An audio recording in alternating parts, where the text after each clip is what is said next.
Good morning, everyone. Today I am going to start. Topic is IFRS.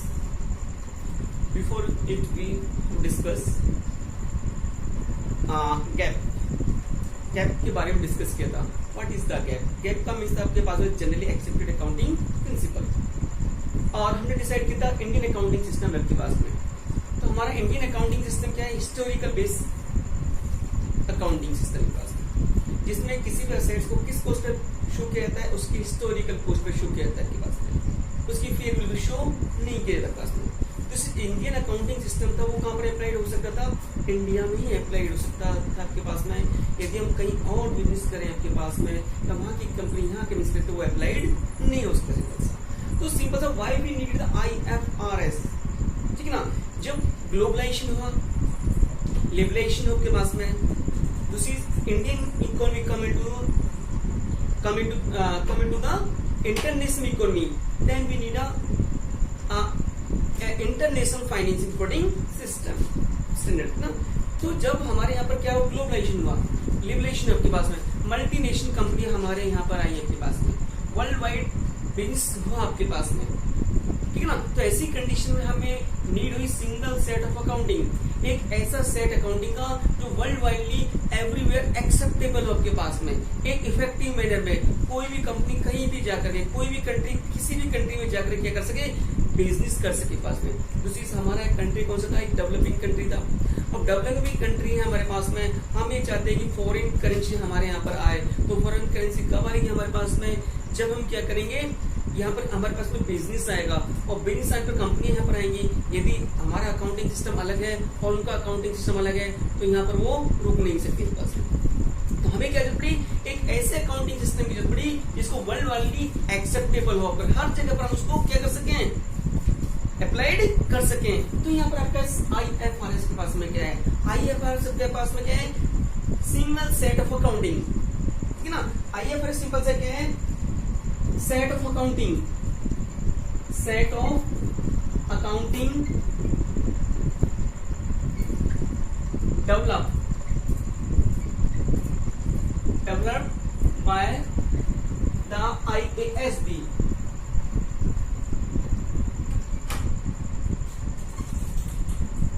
IFRS क्या है? Set of accounting, एक set of accounting है develop by the IASB. IFRS simple से क्या है? Set of accounting, accounting policy, accounting method, उनका एक set है डेवलप बाय द IASB. उसको डेवलप किसने किया? IASB. तो IASB का मतलब क्या है?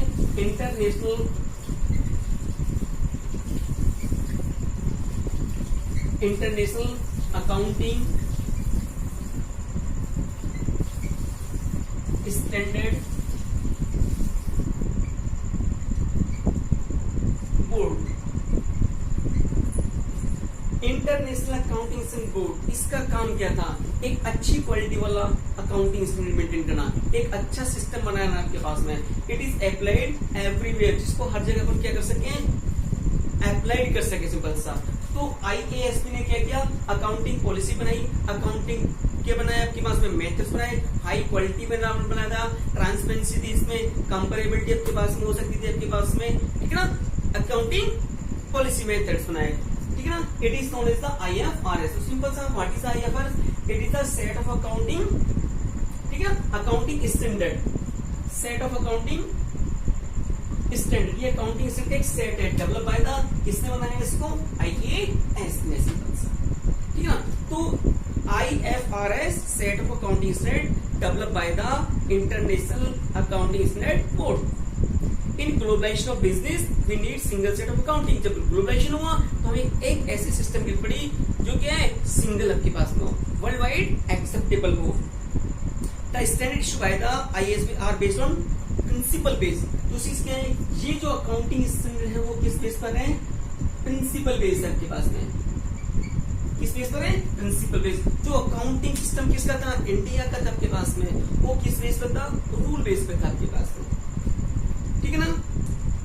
IFRS are refer to a principle base of accounting. किस बेस पर? प्रिंसिपल बेस पर आपके पास में new standard issue by the IASB are non IFRS. जो IASB के द्वारा अकाउंटिंग स्टैंडर्ड इशू किए गए, all these are on the IFRS। दूसरा गैप किस बेस पर था? गैप किस बेस पर था? गैप का रूल बेस पर था। गैप क्या था? इंडियन सिस्टम ऑफ अकाउंटिंग पास में। अब आपके पास में क्वेश्चन में पूछा जाए what is the IFRS? IFRS क्या है? It is a set of accounting standard developed by the IASB। IASB ने अकाउंटिंग स्टैंडर्ड बनाए, पॉलिसी बनाई, और ये सेट ऑफ पॉलिसी क्या कहते हैं? IFRS आपके पास में। दूसरी ये किस बेस पर है? प्रिंसिपल बेस पर आपके पास में, फेयर वैल्यू कॉन्सेप्ट के पास में। अब नंबर आपके पास होता है SIC आपके पास में। तो SIC का सिंपल सा मीन्स है standing interpretation committee. Standing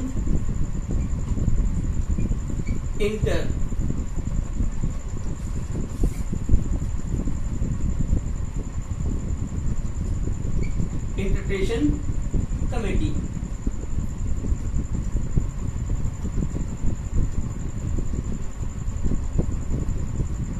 standing interpretation committee. Standing interpretation committee का वर्क क्या था आपके पास में? इसने जितने भी अकाउंटिंग स्टैंडर्ड थे उसको क्या किया? एक्सप्लेन किया। जितनी पॉलिसी थी और जितनी मेथड थी उनको क्या किया? सबको एक्सप्लेन किया कि डेफिनेशन कैसे लेगा, गुडविल का ट्रीटमेंट किस तरह होगा पास में। अब ये क्या था आपके पास में? It was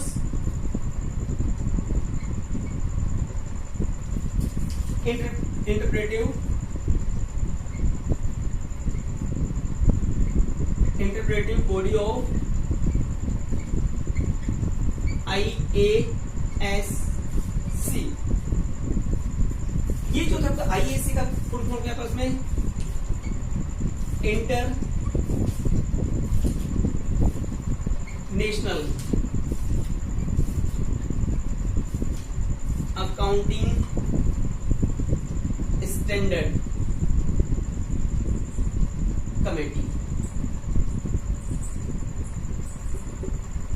SIC standing interpretation committee, इसका काम वर्क क्या था? सिंपल सा, it was interpretive body of IASC। IASC committee की आपके पास, ठीक है ना, इंटरनेशनल अकाउंटिंग स्टैंडर्ड कमेटी बनाई थी। उसका एक पार्ट ये था, इसका काम क्या था? जितनी भी पॉलिसीज थी, जिसकी मेथड थे आपके पास में, ठीक है ना, अराउंडिंग 14 अकाउंटिंग स्टैंडर्ड, उन सबको एक्सप्लेन करना आपके पास, उनको डिटेल से बताना, वो काम किसका था? इस कमेटी का था आपके पास में। नेक्स्ट आपके पास में IFRIC।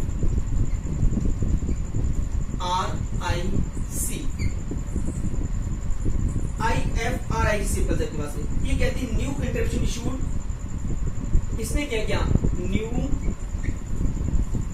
Interpretation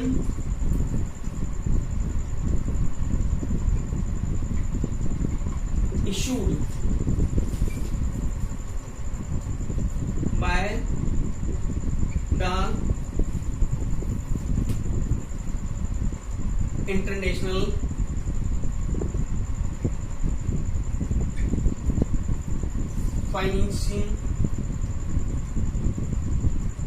financial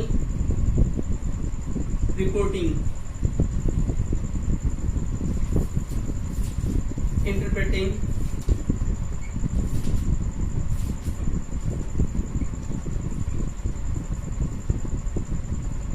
committee.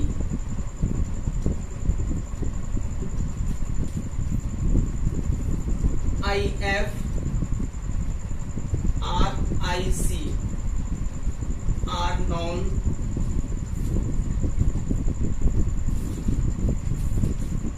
as IFRIC interpretation। Simple IFRIC new interpretation issued, ठीक है ना, जो नए इंटरप्रिटेशन इशू हुए थे, नए एक्सप्रेशन इशू हुए थे by the international financial reporting interpretation committee, ठीक है ना, IFRIC are non IFRIC interpretation. इसका मीन्स है जो भी न्यू इंटरप्रिटेशन बाद में इशू होते हैं आपके पास में, ठीक है ना, वो आपके पास में क्या कहलाए? IFRIC। SIC क्या था पास में? स्टैंडिंग इंटरप्रिटेशन कमेटी, कमेटी थी आपके पास में, ठीक है ना। इसका काम क्या था? जितने भी अकाउंटिंग स्टैंडर्ड को क्या करना? एक्सप्लेन करना आपके पास में। It is a part of the body of the international accounting standard committee पास में। दूसरा क्या था IFRIC, international financial reporting interpretation committee. जितने भी न्यू आपके पास इंटरप्रिटेशन आए वो सारा काम किसका था, इस कमेटी का था आपके पास। नेक्स्ट आपके पास में आता है इसमें IASC। नेक्स्ट आपके पास होता है IASC। IASC में आपके पास होता है इंटरनेशनल अकाउंटिंग स्टैंडर्ड कमेटी।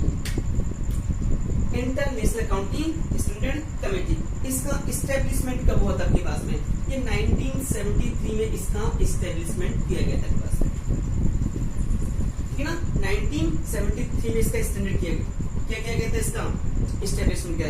इसने क्या किया था, 41 अकाउंटिंग स्टैंडर्ड इशू किया इसने, ठीक है। इसने 41 अकाउंटिंग स्टैंडर्ड इशू किए सिंपल सा। तो अकाउंटिंग स्टैंडर्ड क्यों इशू किए, तो इसने क्या किया सिंपल सा कि फाइनेंशियल स्टेटमेंट को कैसे प्रेजेंट किया जाए, ठीक है ना। तो इसने क्या बताया, हाउ टू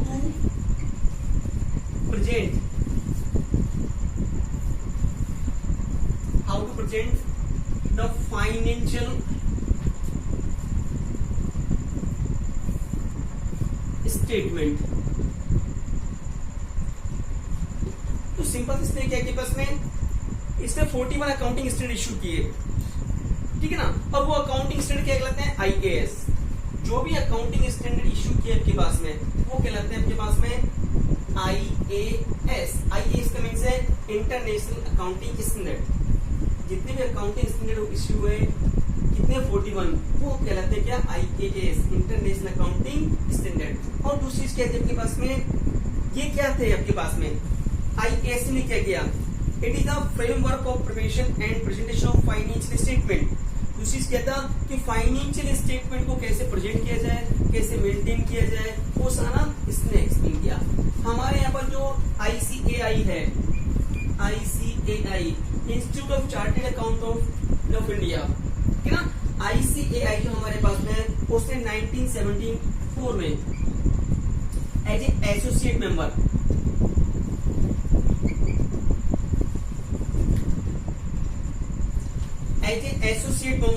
इसने ज्वाइन किया था आपके पास है। फिर इसने क्या किया 1993 में, ठीक है ना, 1993 में एज ए बोर्ड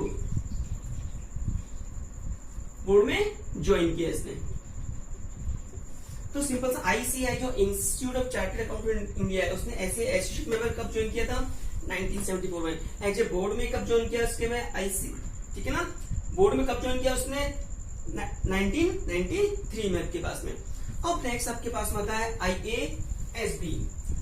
अब हमारे पास में क्या क्या था, IFRS क्या है, single set of accounting standard.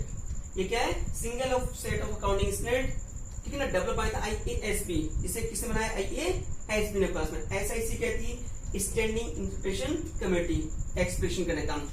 IFRIC कहती जो न्यू इंटरप्रिटेशन इशू किए उनके लिए थी आपके पास में।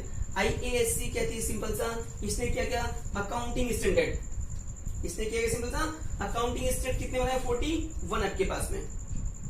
और कब 1973 में इसको इशू हुई थी आपके पास में। और सिंपल सा आपके पास में इसका मेन वर्क क्या था, how to present the financial statement को कैसे प्रेजेंट करें, वो काम हमारा इसका था आपके पास में। अब हमारे पास में आता है IASB।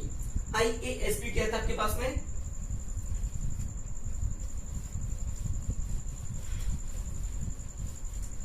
IASB। तो IASB क्या था हमारे पास सिंपल सबके पास में, तो IASB में क्या था, international accounting standard board. IASB क्या था, इंटरनेशनल अकाउंटिंग स्टैंडर्ड बोर्ड आपके पास में। तो वो क्या था आपके पास में।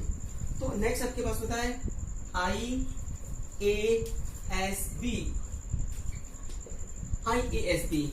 तो सबसे पहले हमारे पास IASC ने 41 अकाउंटिंग स्टैंडर्ड बनाए थे। उनका काम क्या था कि फाइनेंशियल स्टेटमेंट को कैसे प्रेजेंट किया जाए। दूसरी चीज, ये जो स्टैब्लिश हुई थी IASC वो कैसे 1973 में। अब 2001 में स्टैब्लिश किया गया IASB को, किसके प्लेस पर, at the place of in place of IASC। इससे पहले क्या थी? IASC थी आपके पास में। 1973 में ये स्टेब्लिश 41 अकाउंटिंग स्टैंडर्ड इंस्टीट्यूट है। इसके प्लेस पर हमने क्या बनाया? IASP 2001 में बनाया आपके पास में। और इसका वर्क क्या था? इसका वर्क थे सिंपल सा 3 वर्क में थे, 2 और 3 इसके ऑब्जेक्टिव थे। फर्स्ट ऑब्जेक्टिव था आपके पास में the develop single set of high quality understandable enforceable global accounting standard. एक ऐसा अकाउंटिंग स्टैंडर्ड जिसकी हाई क्वालिटी हो, अंडरस्टैंडेबल हो आपके पास में, एनफोर्सेबल आपके पास में, ग्लोबल एवरीवेयर एक्सेप्टेबल आपके पास में, require high quality transparent and comparable information in financial statement. इसका मतलब इस तरह का फाइनेंस में जिसमें क्या ट्रांसपेरेंसी भी हो आपके पास में, कंपेयर भी कर सके, कंपेरिजन कर सके और ट्रांसपेरेंसी आपके पास में। तो सिंपल सा IASP का मेन ऑब्जेक्टिव था एक अच्छी क्वालिटी वाला, अंडरस्टैंडेबल, जिसमें ट्रांसपेरेंसी आपके पास में, कंपेरेबिलिटी हमारे पास में हो, अकाउंटिंग स्टैंडर्ड मेंटेन करना। दूसरा, to promote the use and rigorous application of those standard. और इन स्टैंडर्ड का यूज कैसे होगा आपके पास में, क्या सिस्टम होगी, क्या पॉलिसी होगी, इसका ऑब्जेक्टिव ये था। नेक्स्ट था to bring the about convergence of national accounting standard. जो हमारा नेशनल अकाउंटिंग स्टैंडर्ड है उसको किस तरह से इंटरनेशनल अकाउंटिंग स्टैंडर्ड के अकॉर्डिंग लेके जाना है, वो भी काम किसका था? इसी का था आपके पास में। To bring about convergence of national accounting standard and international account finance reporting standard to high quality solution. तो सिंपल सा इसका नेक्स्ट काम कहता है कि जो नेशनल अकाउंटिंग स्टैंडर्ड है उसको IFRS के अकॉर्डिंग किस तरह से मेंटेन किया जाए आपके पास में। ये तो ये था आपके पास में। अब आता है difference between IFRS and gap. Gap और IFRS में क्या डिफरेंस आपके पास में? तो गैप तो हमारे पास में क्या था? गैप का लिंक मीन्स है आपके पास इंडियन अकाउंटिंग स्टैंडर्ड से, ठीक है ना, इंडियन अकाउंटिंग सिस्टम से मीन्स आपके पास, ठीक ना।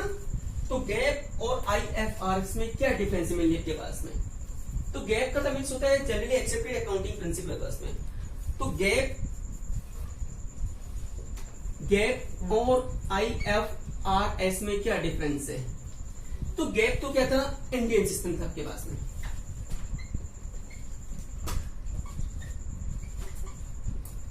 और ये क्या था? इंटरनेशनल। तो क्या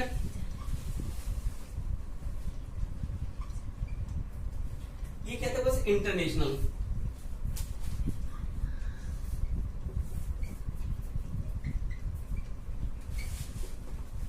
गैप क्या था आपके पास में?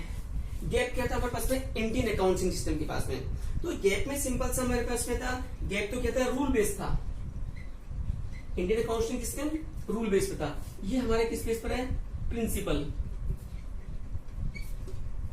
फर्स्ट आपके पास में। दूसरा डिफरेंस आपके पास में क्या है? दूसरा इसमें आपके पास में इसमें बैलेंस शीट का एक प्रेस्क्राइब फॉर्मेट है, ठीक है ना, प्रेस्क्राइब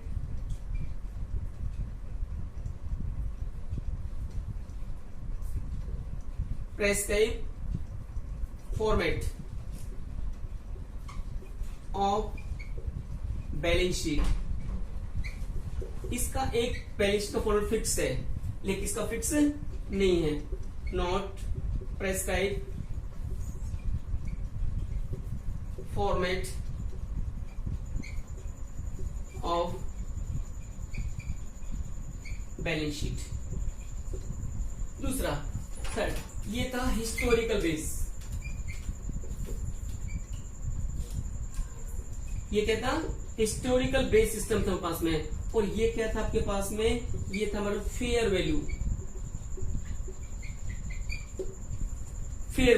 इसका मीन्स क्या है? जितनी भी एसेट शो की जाती है हिस्टोरिकल, जिस कॉस्ट में परचेज की जाती है उसी को ऑनलाइन, और उस पर क्या चार्ज होता है? डेप्शन।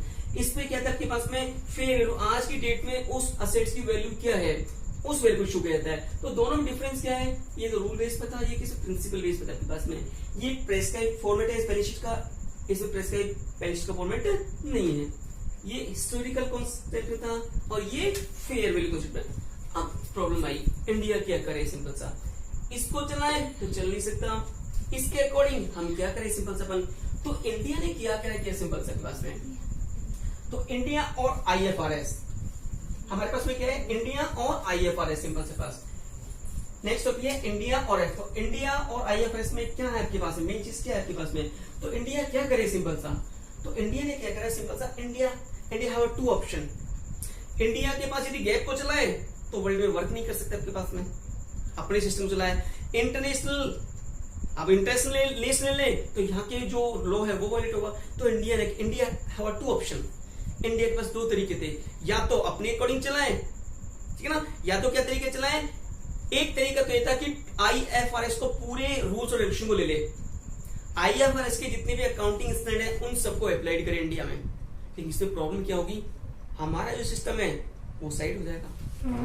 दूसरे सिस्टम क्या क्या कि हम हमारे अकाउंटिंग स्टैंडर्ड को या हम हमारी अकाउंटिंग प्रैक्टिसेस को या पॉलिसी को ऐसी बनाएं, कैसे बनाएं, IFRS के अकॉर्डिंग, इंटरनेशनल फाइनेंशियल रिपोर्टिंग, ठीक है ना, इंटरनल फाइनेंशियल रिपोर्टिंग स्टैंडर्ड के अकॉर्डिंग बनाएं, ठीक है ना, जिससे क्या होगा, हम वर्ल्ड में कहीं पर भी बिजनेस कर सकते हैं। तो उसमें हमारे रूल भी होंगे, हमारा लॉ भी होगा, दूसरा क्या है, इंटरनेशनल लॉ भी अप्लाइड होगा पास में। तो सिंपल से इंडिया ने क्या किया, India have two option, either to adopt IFRS, या तो क्या IFRS को पूरे करें और converge the Indian accounting standard in line with IFRS, या दूसरा क्या कहता, हम उस लाइन पर जाएं जिसपे क्या कर रहा है, IFRS, ठीक है ना।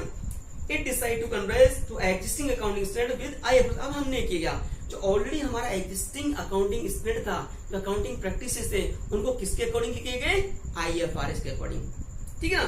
The converge accounting standard title IND-AS, और जो हमारे पास में नया सिस्टम निकल के आया वो निकल के आया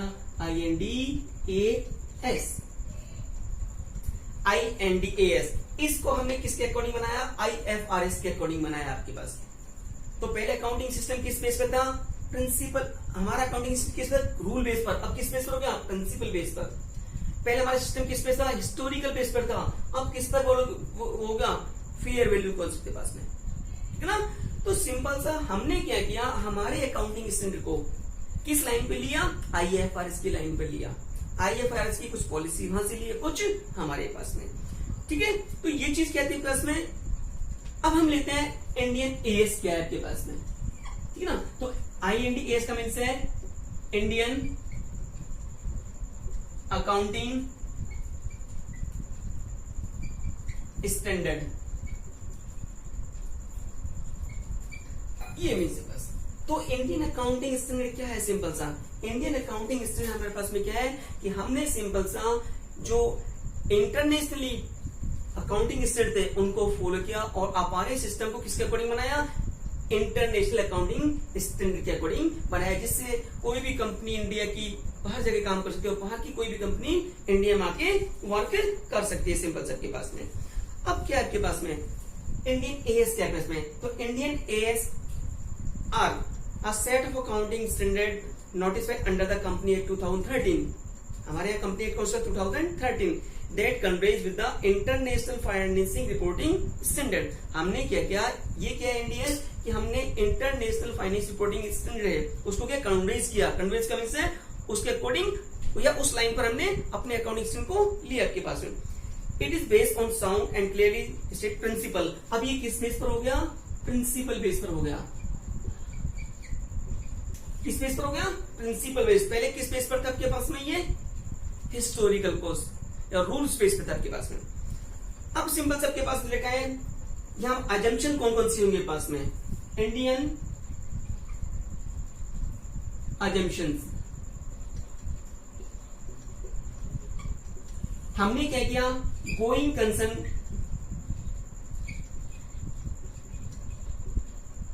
और दूसरा है आपके पास में actual basis.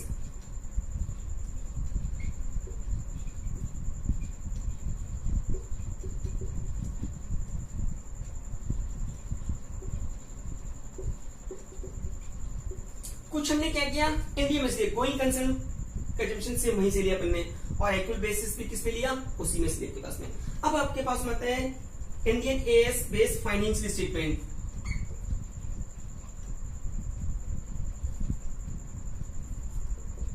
AS based financial statement, Indian AS based financial statement. तो इसमें क्या चीज सबसे 5 पॉइंट है। फर्स्ट है statement of financial statement of financial position.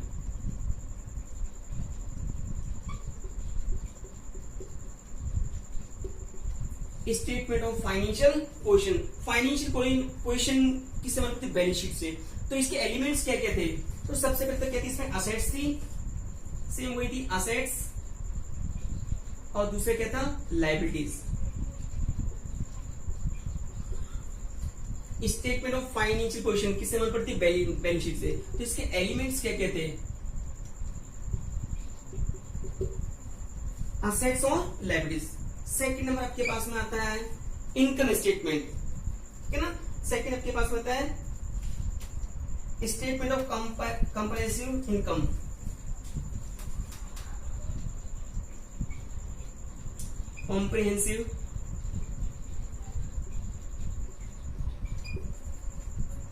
Comprehensive income,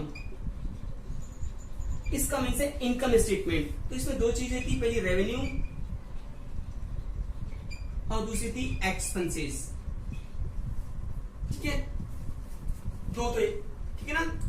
तो सिंपल सा हमारे पास में इंडियन एएस के अकॉर्डिंग जो फाइनेंशियल स्टेटमेंट है वो कैसे बनाया गया था? पहले बनाया था फाइनेंशियल पोजीशन के लिए असेट्स और लायबिलिटीज, कंप्रेहेंसिव इनकम के लिए क्या था?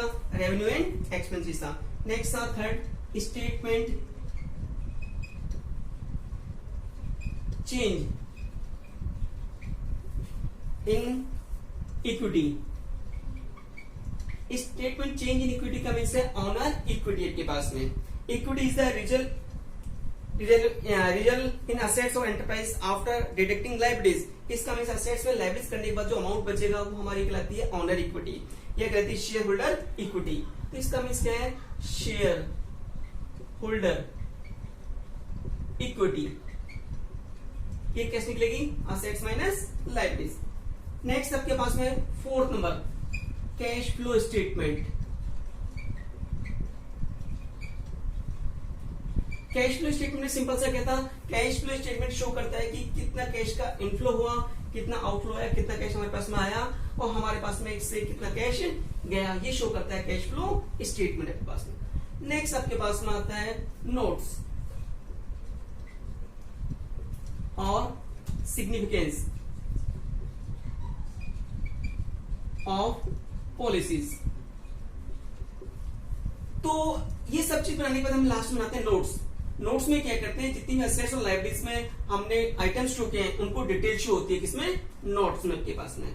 तो ये चीज तो क्या थी आपके पास में कि फाइनेंशियल स्टेटमेंट में सिंपल से हमारे पास में क्या क्या चीजें आपके पास में होगी, वो सारी चीजें किसमें थी? इसमें थी पास में। अब हमारे पास में आता है valuation of principles Indian as में। तो इंडियन एएस जो आपके पास सिंपल सा क्या करता है, ठीक है ना।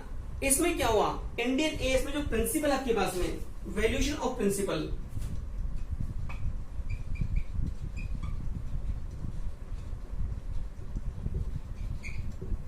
Valuation of principle. तो इसमें हमने सिंपल सा क्या किया? वैल्यूएशन प्रिंसिपल में हमने क्या किया? जितनी भी आपके पास सिक्योरिटीज हैं उनको तो किस बेस पे लिया? फेयर वैल्यू पर।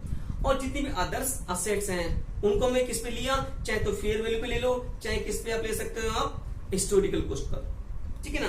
नेक्स्ट हमारे पे क्या आता है आपके पास में? ये कहाँ एप्लीकेबल होता है पास में? तो सिंपल सा ऐसी कंपनी जो स्टॉक एक्सचेंज में क्या है? लिस्टेड है, उनके लिए। ऐसी कंपनी जिसका नेटवर्थ 250 करोड़ से ज्यादा है आपके पास में। अदर कोई होल्डिंग कंपनी है, सब्सिडी कंपनी है, ज्वाइंट वेंचर है, उस पर अप्लाई होते हैं। और वॉलंटरी अडॉप्टेड, ये वॉलंटरी है, आपकी इच्छा से नहीं है, आप अडॉप्ट कर भी सकते हो और नहीं भी कर सकते पास में। In this way this topic is and आपके पास में। ओके।